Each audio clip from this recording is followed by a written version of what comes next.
tax cuts for the rich good for economic growth? Yes, absolutely. First of all, income and wealth are not the same thing, although there's certainly some overlap. People making 250,000 or more a year pay 51.6% of the total income tax, according to PEW Research Center, based on 2014 data. So any meaningful tax cuts would probably have to include something for that income group.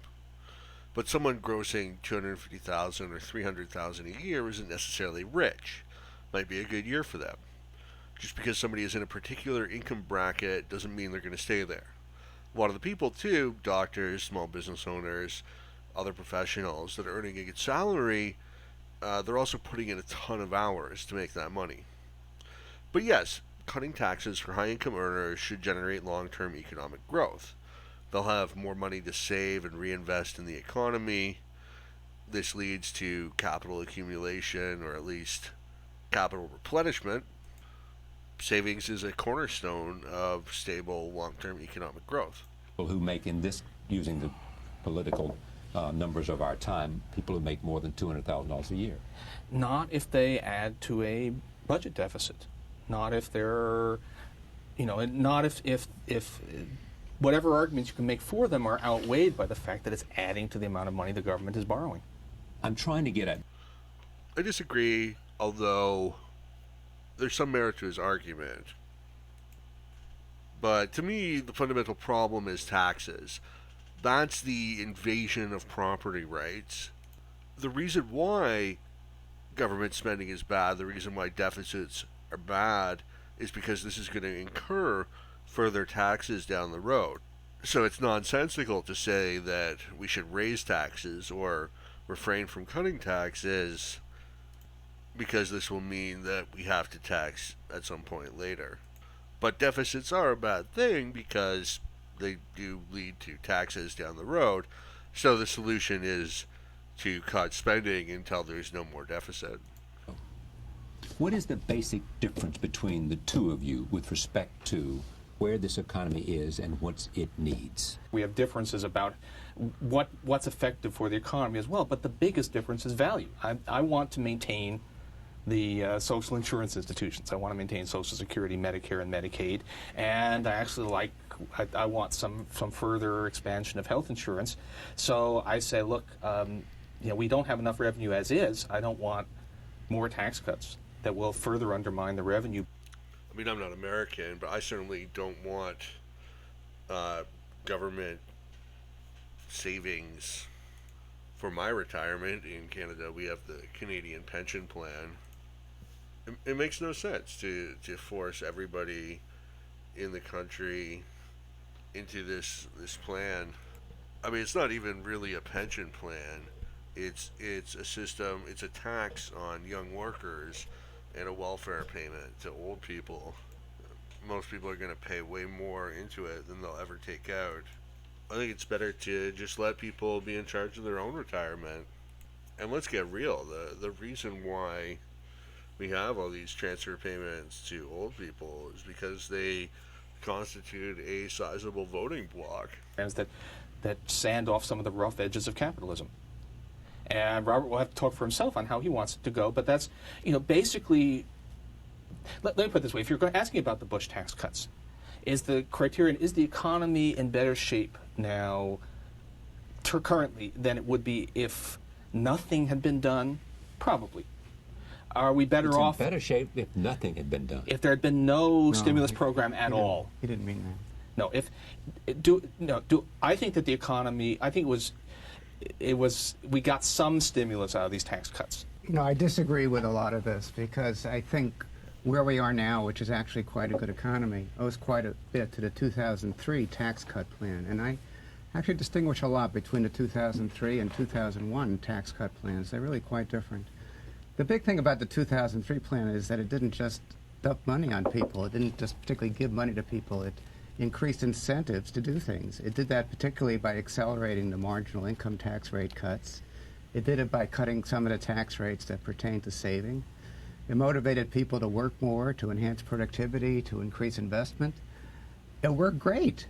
I mean, since early 2003, the economy has done extremely well, and I can't prove it for sure, but I think it's a very convincing case that that tax cut in 2003 was a lot responsible for it. But what about his basic argument that there is a different in terms of value judgment here in understanding distinctions between the two of you? So I think Krugman actually had a very important point, which is that, or maybe it wasn't exactly his point, but if the tax cuts are funded by the deficit spending, then it's not really a tax cut, because the total tax burden is going to be aggregate government spending. There's no free lunch. Every dollar that the government spends is going to be paid for by somebody, by the taxpayer. So it's sort of an accounting fiction to have tax cuts at the same time as you're running out the deficit, which is what happened when Clinton transitioned into George Bush. There was a surplus, and then after the George Bush tax cuts, they started running up large deficits. So had the tax cuts, which were fine in and of themselves, basically just a reduction in the marginal tax rates across the board for the income tax, if they had been coupled with spending cuts so that they were not deficit financed, then that would have been good. I still think on net, it's better to just have the tax cuts, even if you don't have the spending cuts to go with them. I'd rather have the spending cuts. That would be much, much better. But at least with the tax cuts, you're creating a situation that should reduce spending. Whereas if you had kept the tax rates where they were, this would encourage more government spending. Basically, long story short, what really matters is aggregate government spending. That's what you want to reduce. So that's my issue with the Bush tax cuts, is that they were not accompanied by spending cuts to go with them. It's not on the first order of philosophies. A value judgment. I mean, I think mostly about how do you raise taxes in an efficient way? How do you maintain and stimulate? Raise taxes or reduce collect taxes? you mean collect revenue. Right. Excuse me. How do you collect tax revenues in an efficient way? How do you promote economic growth? Right. And the basic way you do that is you cut the taxes where they start out having the highest rates. Now, a lot of that at the moment is among the rich people. It used to be it was more at the poor people, but we've actually done a lot on that with respect to the earned income tax credit, so it's not so true now. But the way you really enhance the economy and make it work better is by cutting tax rates where they start out being the highest, because that's where the government is initially distorting the situation the most. And the reason I like the 2003 program is it basically did some of that. I have to say, if you think that this is a good economy, I would like you to go out there the last few days, go out to Ohio and say this, and it'll really help the election move in a direction I think is probably a good idea. Like John Snow saying that the loss of jobs is a myth. We've had a year of pretty good GDP growth. Very good, but not overwhelming. But job growth over the past year has been just kept pace with population growth. And this is not, considering the enormous shortfall, this is nothing to get excited about. And there beyond that, there is this question: how are you going to pay for the government? How are you going to pay for the things that people expect the government to do? You have to do it somehow, or you have to cut back sharply on what the government does. Robert, you've written about you supporting Starve the Beast as a doctrine, and which is cut revenues and then we can use that to squeeze down government spending. I'm not in favor of that. I think that the government does important stuff, and I don't think there's a lot of there's this, basically we have this $400 billion deficit. It's not going to go away simply through economic growth. It has to be some combination. The other way to deal with the deficit is to cut spending. Cut it from the top down. Eliminate, you go to any government agency, any government department, and eliminate the top 50% in terms of salary. Just eliminate their positions, let the subordinates sort of trickle up and and fill those positions. There's a lot that the government shouldn't be involved in. You know, you could get rid of the Department of Education, leave that to the states, leave that to the counties. You know, the military, you don't have to spend as much money on the military as you do. I'm sure there's hundreds of billions of dollars at HUD that could be reduced. Either spending cuts or increased revenue, and I don't like these tax cuts, which will eventually force a cut in programs that I think are very important to people's lives. You know, I don't like everything about the policy programs of the Bush administration, but I try to give them credit for the things that they've done that are good. The economy's grown at almost 5% in real terms over the last 4 or 5 quarters. That really is a very strong performance. The unemployment rate has come down a full percentage point, and that's a good statistic. It's a meaningful number. It means that the labor market is doing better. Investment has been incredibly strong over the last 4 or 5 quarters. And I think some of that has to do with the tax program of 2003. So I think there are a lot of positive things. It was surprising that job growth wasn't stronger earlier on in the recovery. I agree with that was surprising. And why was but it that? has. Well, I don't think it's completely well understood why. I think it does have something to do with the fact that productivity was growing so rapidly. So that meant that in the short run, that businesses didn't seem to have to hire as many workers as before. They were acting with more efficiency. Well, that's clearly true. In terms of the data, the productivity growth has been extremely strong. Now, that was true earlier, but you can see some of that is just in the numbers. If GDP growth is doing pretty well, and the number of people employed is not rising that fast, that has to mean that productivity growth is doing strong, but you might not like that outcome because you want to have more job growth. I understand it. Let me ask a political question in Ohio. Politically, Yeah. where there is a serious issue of jobs, yes?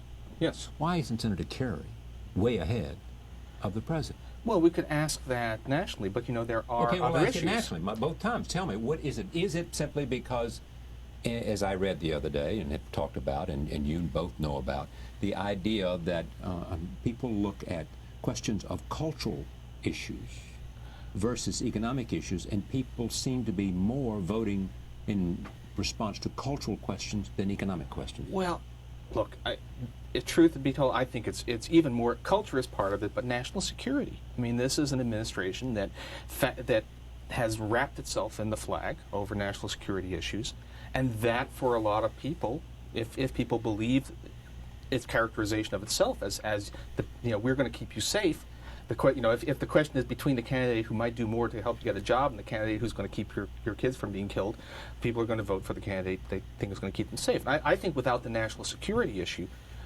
this would be a blowout. Meanwhile, I mean, it's hard to justify, looking back in retrospect, the Bush presidency on national security grounds. I mean, the war in Iraq didn't help Americans in terms of national security. It hurt them by engendering so much hatred and animosity towards America within the Arab world. I mean, if you look at Osama bin Laden's reasons for attacking the United States on 9/11, 2 of the reasons, support for Israel versus Palestine and the activities in Iraq, have to do with military intervention or support in the Middle East.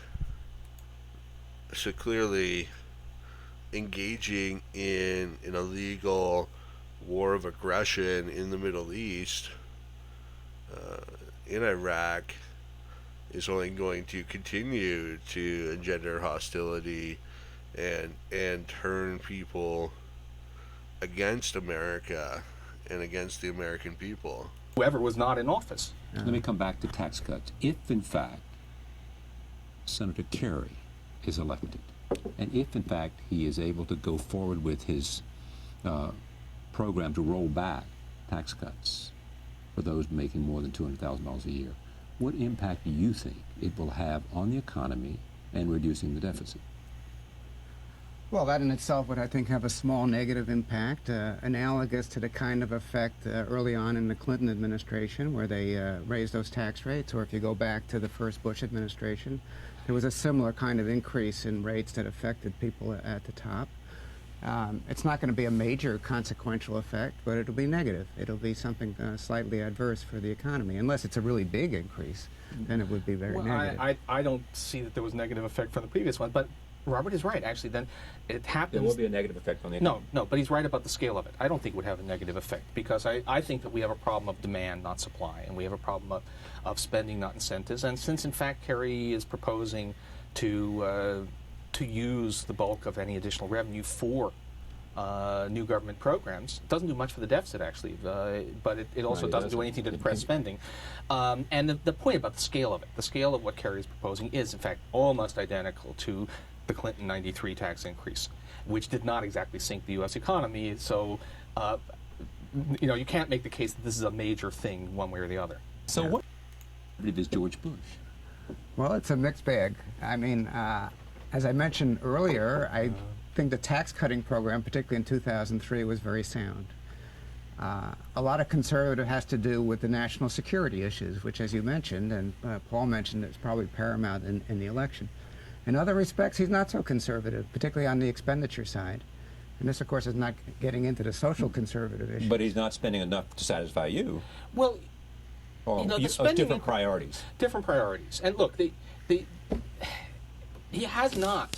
What I fear politically, not economically, is that that the only way to make sense of his tax cuts is eventually to have sharp cuts in social programs, in Social Security and Medicare, which I think are good programs.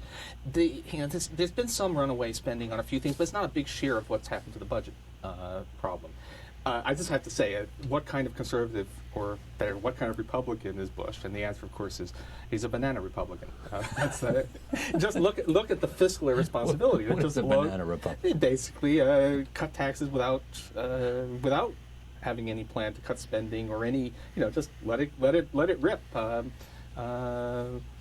Somehow or other, financial markets will provide. You can't go that crazy about the deficit. It's a little over 3% of the GDP now. That's what they always say. I mean, they make it a percentage of GDP defines that it is a more important number than the size of the deficit. Oh, No, that right. is, No, no, we that, agree. I think Absolute numbers everybody are not would agree that important. that's the right way to look at it. And, maybe that's somewhat too big. I think it's mostly too big because of the expenditure side, lack of discipline. But I don't think that that's a major problem going forward. I don't think that's having any important impact itself on the economy. And the question is, what are you going to do next? And in particular, what are you going to do to promote economic growth?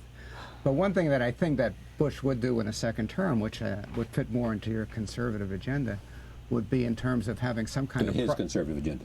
His or anybody's, right. A conservative agenda, would be right. on the Social Security side in terms of introducing some kind of private accounts. Not changing the pensions for the existing retired people or people close to it, but down the road, people who are younger. Well, that's something that has to be argued out. But, you can imagine going up to somebody in early 40, but that's something you'd have to go through.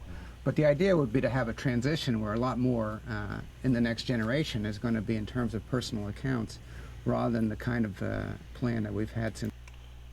Yeah, I think that's solid. Let people opt out of the federal system.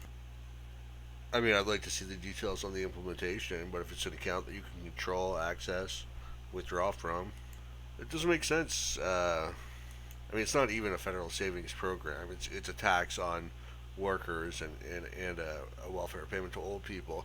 And also, if you look at the details of it, the recipients overall tend to be much wealthier than the people paying into the program.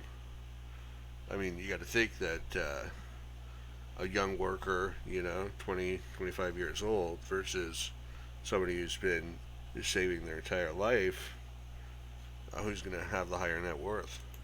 And a lot of people, younger people, there's a good chance they won't get any money out of Social Security, even if they're paying into it. The government's in so much debt now.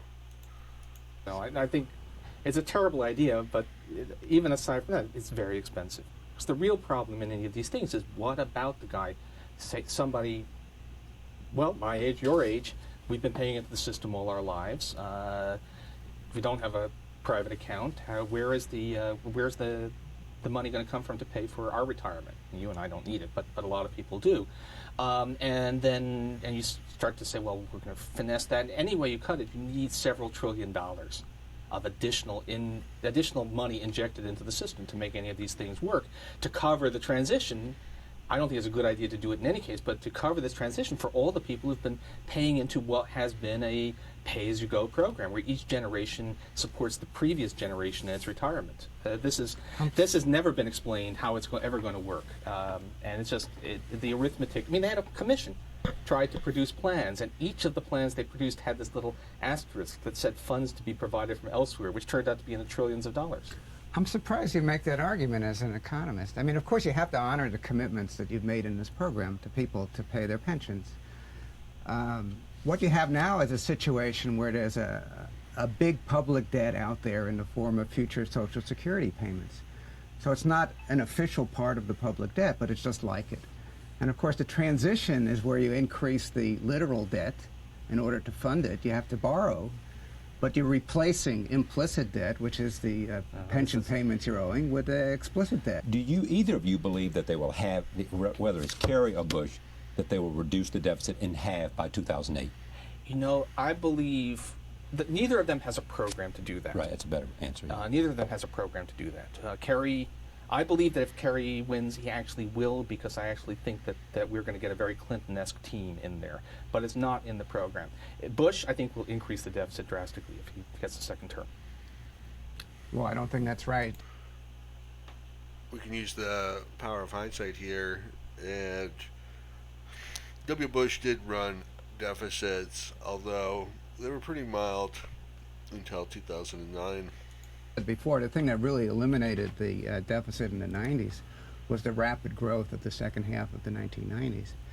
So the central thing is whether the economy is going to grow well, which I think there's a good chance of that, but I can't be sure of that. And I think that Bush would have a lot more spending restraint in a second term than he had in the first one. Why do you think that?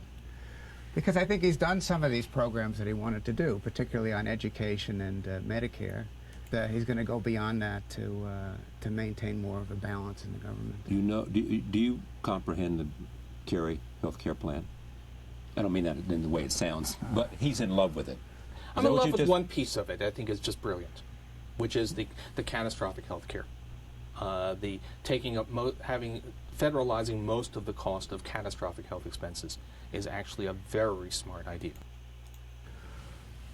The catastrophic part is the main part where the government should have some involvement. The problem with the current system is is almost insure of last resort, isn't it? A kind of.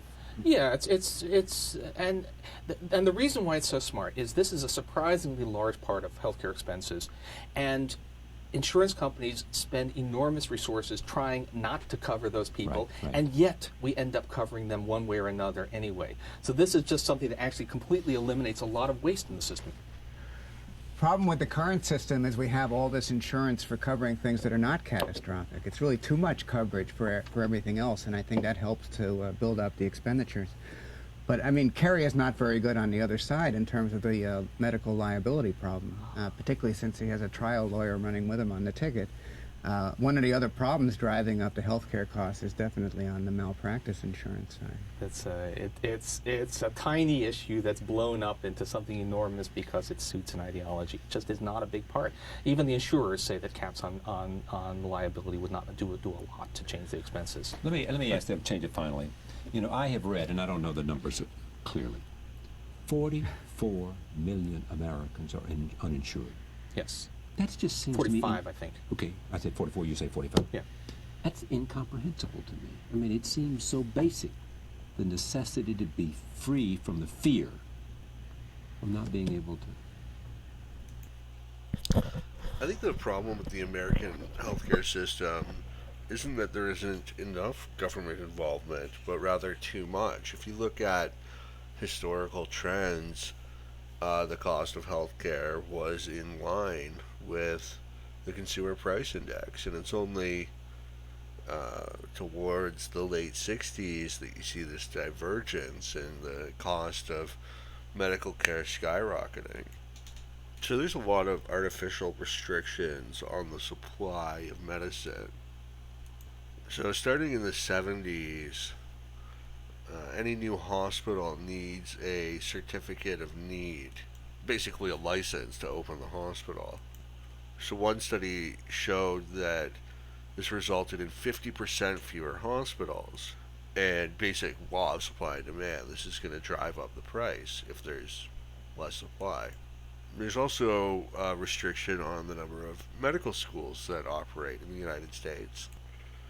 The other problem is that Medicare and Medicaid create a massive demand for medical services. So when you couple restricted supply with this huge artificial demand generated by government spending, the result is the price is going to skyrocket. And because the government is the payer, then they can afford to pay the higher prices, and they don't really care about the higher prices to the degree that a consumer would. Okay. What am I missing? Why am I naive? Healthcare is central, and certainly catastrophic insurance coverage is central. But I think one of the problems is we've gotten into this mindset where we think that people should be covered for everything, including all the routine things. And we've expanded the system far too much, mostly based on people getting health insurance coverage through their employers, and we're very much subsidizing that through the tax system. This is a big mistake in how the system is structured. You're sort of used to the idea that everybody's covered for almost everything with respect to health. But that's a mistake. No, I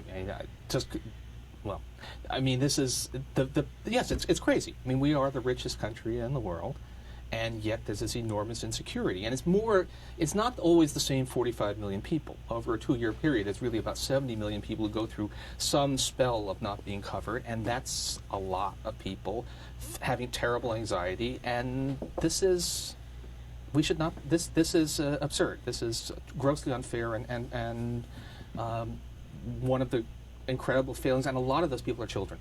Thank you. Thank you. Thank you. Thank you for joining us. See you next time.